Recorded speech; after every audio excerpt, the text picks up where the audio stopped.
Greetings, folks. Well, guess where I am today? I'm here outside the ambush in Béal of the fantastic leader Michael Collins. I'm here because an American journalist has just interviewed me in relation to my speech that he was very impressed with on Saturday at City Hall in Cork. So I will keep you updated once I have that interview. I'll show it to you. But this is my second interview today. I was very privileged that the Neil Prindeville show on Red FM interviewed me this morning because they had Dan Boyle, the Lord Mayor of Cork, on, and I disagreed with practically everything the Lord Mayor said, and when I have that podcast, I'll put it up. But one interesting thing is, this was Dan Boyle, the Lord Mayor of Cork, who stood with a group of naked cyclists outside City Hall in Cork last year. And it's actually crazy to hear what he said about our peaceful protest on Saturday last. But look, I'm going to do my live interview from here today, because lots happening now since we did a peaceful protest in Cork and peaceful protest outside Croke Park. Now, I was shocked to see and learn and read what Paschal O'Donoghue, our Irish Minister for Finance and President of Eurogroup, he wrote to Mr. Abdullah, and wait till you hear what he said in his letter. I am pained to read of protests of your moments of religious celebrations and worship. The Irish Muslim community is very important to our country, and I hope you know that this is felt by the overwhelming majority of your fellow Irish men and women. I am sorry for any upset that was caused. Thank you for the work you do and making the case for diversity as a source of strength and pride. Take care, Paschal O'Donoghue. Well, now, Paschal O'Donoghue, shame on you.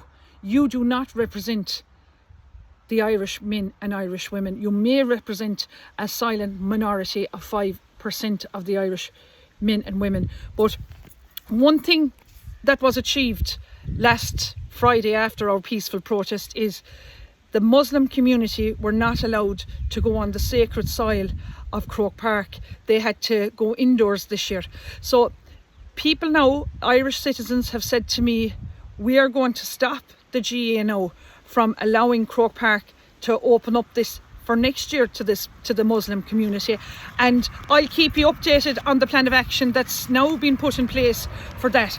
But I got a phone call in on Friday evening from a friend of mine and said, Michelle, did you watch the RT news?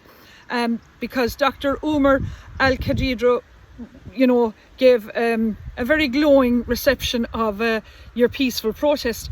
So I did, and it was completely contradicting what my interview was with Dr. Umar Al-Khadidra outside Croke Park on Friday last, because now the interview I did with Dr. Umar has reached almost 500,000 views on my TikTok account. Dr. Umar was, I believe, clearly manipulating, and lying and stating on RT News how delighted he was to meet with us, and saying another thing to me when I interviewed him. He ran in the local elections, and he always emphasised points that there were no Islam extremists in Ireland. But all of a sudden then, when he ran for the election, he left out and put out these threats that he was getting threats as a marketing tool, I believe, for people to vote for him. But why? The question I have to him is, why is he so obsessed with, inviting Irish people to mosques who have no interest, who are Christian Catholics who wouldn't be caught dead inside the mosques in Dublin? And shame on Paschal O'Donoghue and RT, because this is disgusting now what RTE are doing with the coverage on 6-1 News about our peaceful protest. And shame on the likes of Tommy Tiernan last year for entertaining Dr. Umar on his show. Have we reached a new level of scumbag journalism in Ireland, I'm asking now, when all RTE and the GA can do is report on biased versions of events of peaceful protests to suit their own narrative and their own agenda. Look, if one thing now, with these peaceful protests,